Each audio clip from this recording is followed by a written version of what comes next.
Good afternoon, and welcome to our next stop of the Heritage Around the World, Peru. I'm Carole McCollester, and I am happy to introduce our storyteller this afternoon, Sister Maryanne O'Neill. Sister Maryanne, having grown up in Evergreen Park, Illinois, when she first met the Sisters of the Holy Cross in 8th grade, she said, "1 year that changed her life." And here she is. And here she is to share with us her 12 years in Peru. So, Sister Maryanne, share with us how and when did the Sisters of the Holy Cross get to Peru, and what drew you to join the Sisters in Peru? I'll start with your first question, your first question. Even though the Sisters arrived in Peru in 1982, there were many overtures before that happened. Sister Patty Derringer and Catherine O'Brien were invited to come to Peru for a visit. They didn't give me the year, but it was before 1971. In 1971, Sisters Mary Jo Delaney and Catherine O'Brien were invited by the Holy Cross Fathers to come to Peru. Those visits didn't come to any fruition about our sisters going to Peru. But I think they were very impressed with the family spirit of the Holy Cross Fathers, who had been there since 1963. Sister Frances Bernard was I forget what title we had for she was the superior of the Sisters of the Missions Abroad. Apostolate Abroad, thank you. And so she had gone to Brazil to visit the sisters there in Brazil.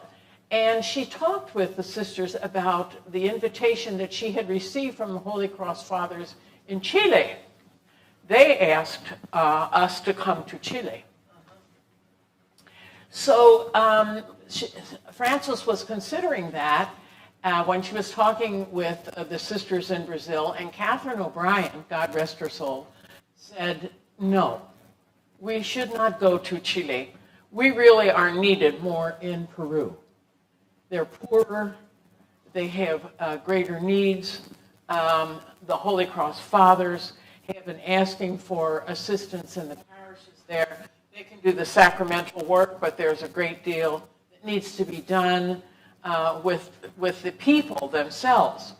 So Frances thought that over and contacted the priests in Chile and said, "Thank you very much for the invitation. We're going to Peru."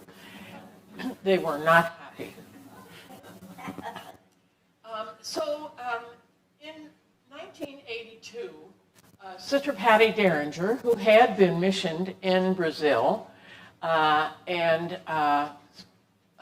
Sister Rose Virginia Burt prepared to go to Peru. I have often teased Patty because she has a marvelous conglomeration of Portuguese and Spanish. And it hasn't bothered her one bit.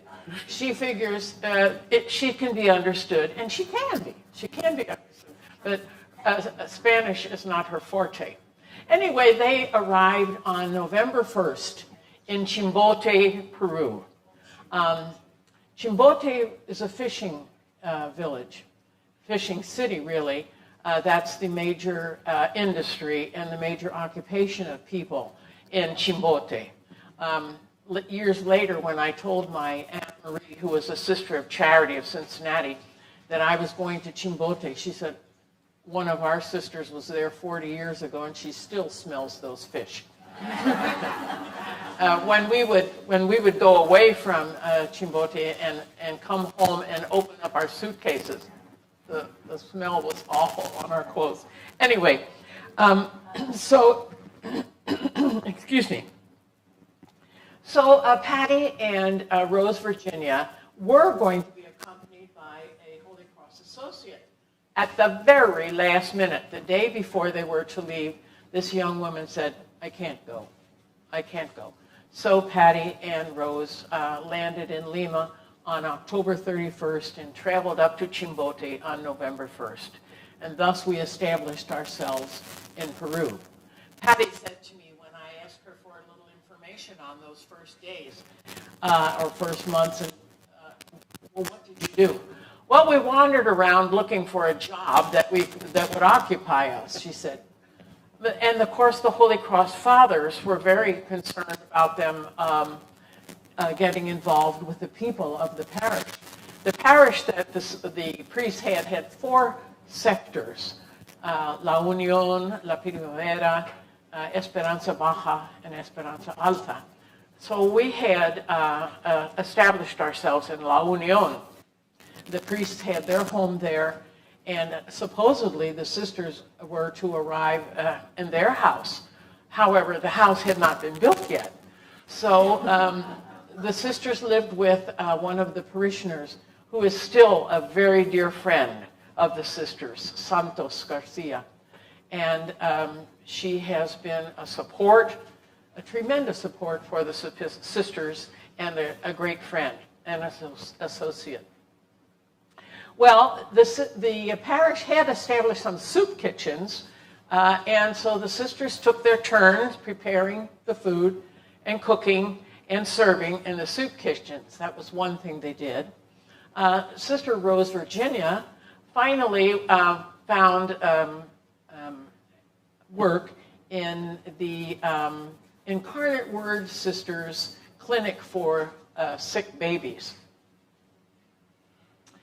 That was a very difficult ministry for Rose, because many people who have primitive education don't realize, for instance, when a baby has diarrhea, they just stop giving the baby milk and water to dry up the diarrhea. Well, of course, the baby becomes severely dehydrated, and so many of these babies who arrived at the clinic were very close to death when they arrived, and that was very difficult for Rose to see these babies die right in her arms. She later on, I believe, she worked with Santos. They traveled all around the parish, trekked everywhere, talking with families, trying to get them engaged in catechesis familiar, where a catechism program really is for the whole family in Latin America. The parents are very, very strongly engaged in the catechetical program. So Rose Virginia and Santos did a lot of that. Patti eventually found ministry in the diocesan office in Chimbote. Monsignor Bishop Luis Maryanne. I'm saying Caritas. Yes, I'll get to that in just a minute. She went to the Archdiocesan office and really became the director of Catholic Charities in the Diocese of Chimbote, which was called Caritas. She worked in that for years and years. During the course of those years, Patty became very interested in Bible study. And actually, she's published little booklets. There's one in our library right now called Parables of Jesus, I think it's called in Spanish. So she's a published author. Rose lived in Peru, worked in Peru for about 3 years. Only 9 months after Patty and Rose Virginia arrived, along came Susanna Patterson, Susie. And Susie is a very great listener. She visited people, she talked, she formed mothers groups, women's groups. She did a great deal during her time there as a good listener and a good guide in educating catechists to take over the catechetical programs. along came some young women who were interested in the religious life. And so our first vocation was Sister Noeli Rios, who came from Chimbote. She's a very delightful person, very charismatic and lively. The next person to come along about a year after that was Sister Lilma Kalsin. Lilma, well, I should talk first about Noeli. She's a wonderful psychologist, and she has been working for quite some time. I don't remember the exact name of the institution where she works. I've been gone too long now. And Lilma was very dedicated to prison work. She works currently in the women's prison in the area of San Juan de Lurigancho. I should explain a little bit about the geography. Chimbote is about a 6-hour bus ride from the capital of Lima, which is on the coast. Lima is on the coast of the Pacific Ocean, and so is Chimbote up in the north. Lima is surrounded by what we call conos. They're like valleys. They reach out to the east, to the north, and to the south.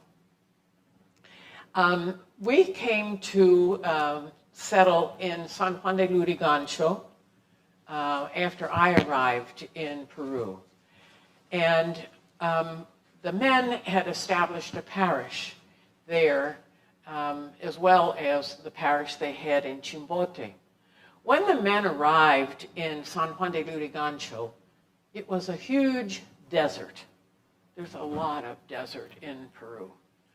About 57 shades of gray and 29 of brown. So they built or established themselves on a plot of land by purchasing an estera. An estera is like a straw mat, woven straw mat, maybe 8 feet by 8 feet. So they would make they'd put one end here, and they'd sleep inside at night until they started building. It was amazing to me when I went to Peru that I was sent up to an area on the north end of our parish in Chimbote. I couldn't believe what I saw there. I mean, people had these estera walls that on the inside they would paste newspapers to keep the wind out. Well, you can imagine how effective it is to have newspaper and straw keeping the wind out. But I encountered that when I moved to Canto Grande, to San Juan de Lurigancho. People were coming to escape from the Sendero Luminoso from the south, the mountains in the south. They would come to these areas, these conos, that were empty desert areas, buy their esteras, take a little plot of land, and start building. From one estera, they'd get 4 more, so that they'd have 4 walls and a roof. It was amazing to me how people had the stamina, the courage, the energy, the willingness to thrive. So that, I think I'm getting ahead of myself there because When did you arrive in Peru? I arrived in December of '87. Okay. And I went to Chimbote. I was there only 5 months when Sister Catherine O'Brien, who was the apostolate abroad superior at that time, came and said, now sisters, we're going to be 5 sisters very soon now. Maryanne Pressing, who has left the congregation now, but Maryanne Pressing was going to come, and Eleanor Snyder was going to come from Brazil. So she said 5 sisters is too many for this little city of Chimbote. So somebody has to start looking for more ministry. Well, Patty Derringer was in Caritas. Pat Clossy was due to go home for home visit, and Maryanne O'Neill had only been there 5 months. Why don't you go to Lima and see what you can find in Lima? Now, 5 months in the country. The only time I had been in Lima was at the airport before I went up to Chimbote. So there's a convent in the center of Lima of Carmelite sisters who, it's like a transition house, people coming down from the mountains to go to the doctor or people going home for their home visit. So I landed in that convent of Carmelite sisters for a while I started visiting bishops, parish priests. It was a terrible time in my life. By the time I had been doing that for 2 or 3 months, I could hardly get out of bed in the morning. It was just too much. So I had been going out to Canto Grande on Monday nights to Mass, where all of the people in Canto Grande who were ministering of all different congregations would gather together, about 20 people, for a potluck supper and Mass. So I would go on Mondays to do that. And of course I got to know the people there, got to know the Holy Cross Fathers, and there was a brother there too. And so I finally talked with Patty, and I said, Patty, I can't do this anymore. I've got to settle down somewhere. I've got to have a home. Well, what do you mean? I said, I want to go to Canto Grande, and I want to live there because it's fertile ground for ministry. And I know the priests there, and I want to settle down. Well, you can do that as long as you keep researching.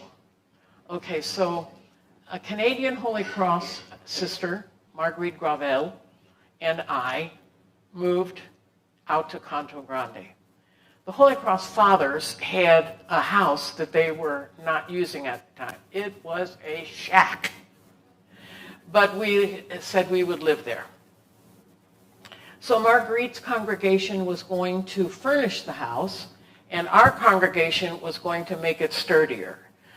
It was called a prefabricated house, which meant like a wooden wall was the front part of the house. And even though the law said, even though houses abutted houses, you had to have your own wall. So one of the wooden walls, which housed which was abutting an empty lot where there were 4 or 5 fellows doing drugs, and then another empty lot on the other side of us. So we decided we'd better get rid of the wooden wall here where the drug addicts were and build a brick wall. Well, we had to work around piles of dirt and cement in order to get this built. But eventually it was habitable. So I had been in school here in South Bend before I went to Peru. I went to Ivy Tech and got a licensed practical nursing certificate because I had previously been in El Salvador, and anytime they saw a gringa, they would say, "What do you think this rash is?" What does this pain in my back mean? So I figured if I was going to work with the poor, I had better learn something about health. So that's why I asked if I could go to nursing school, and then I went to Peru. Because when I finished nursing school, Catherine O'Brien said, "Well, now what do you want to do?" I said, "Well, I know I can't be a high school teacher anymore. I just don't fit in. So I'd like to go abroad." "Well, where?" I said, "Well, I taught Spanish at St. Joe High. They speak Spanish in Peru. I wish I could tell you that I had a real exalted reason for going to Peru, saving souls, finding Christ in the poor. No, they spoke Spanish there." So I went there. So that's how I had wonderful ministry in Canto Grande. I loved it there. I had a group of women who wanted to form what we called botequines. They were like little pharmacies. That's a grandiose word for what it was. I mean, that we had some pills for worms, and we had salve for rashes, and we had a few other things. But anyway, so people could come to these botequines when they had a rash or worms, so everybody had worms. So I did that for quite a while. It was wonderful, just wonderful. And then establishing these botequines in different neighborhoods and checking on them to make sure that everything was going okay and maybe. So that was one thing that I did. Another thing that I did in the parish was to work with a team of young kids in their late teens and early 20s who wanted to be catechists. And we had I don't know where these kids came from. Every year we'd have 100 kids from 12 to 15. Where did they all come from?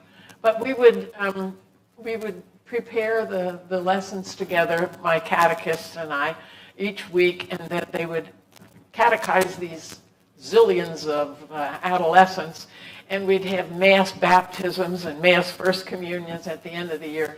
They were a wonderful bunch of kids. I just loved those kids. And then I also was in campus ministry in Fe Alegria 25. The Jesuit priests in South America have this wonderful system of establishing schools. They have a firm belief that the poor deserve quality education just as the rich do. So I don't know if they can find religious congregations anymore, but when I was there, they would look for a religious congregation to establish a school. And so the Holy Cross Fathers agreed to establish this school in Canto Grande. They had to have the request first from the people of the area. And once the Jesuits got this request from the people of the area, then they would look for a religious congregation to run the school. So Father Phil Devlin, who is over in the cemetery now, started this school with 5 estadas. He sat on an upturned toilet, and he used his briefcase as a desk. That's the way Fe Alegria started. Today, it is a huge complex, and it has more than 1,000 kids in it. It's just amazing how this school grew and grew and grew. So it was really family of Holy Cross. There was a Holy Cross priest running it, a Holy Cross brother, and me. So we were the family of Holy Cross running Fe Alegria 25. I guess that's all I have to say. Okay, well. Well, first of all, thank you, Sister Maryanne, for your stories, and I know there's more to share. And one of the things that really strikes me as I've listened to your story and as we prepared was just the whole core value of community. Both the community, the family of Holy Cross, the priests, brothers, and sisters, but also the way you all created community within your own congregation and wherever you went, the people you responded to. And here, right here, where we are at St. Mary's. So thank you, and thank you. You're welcome.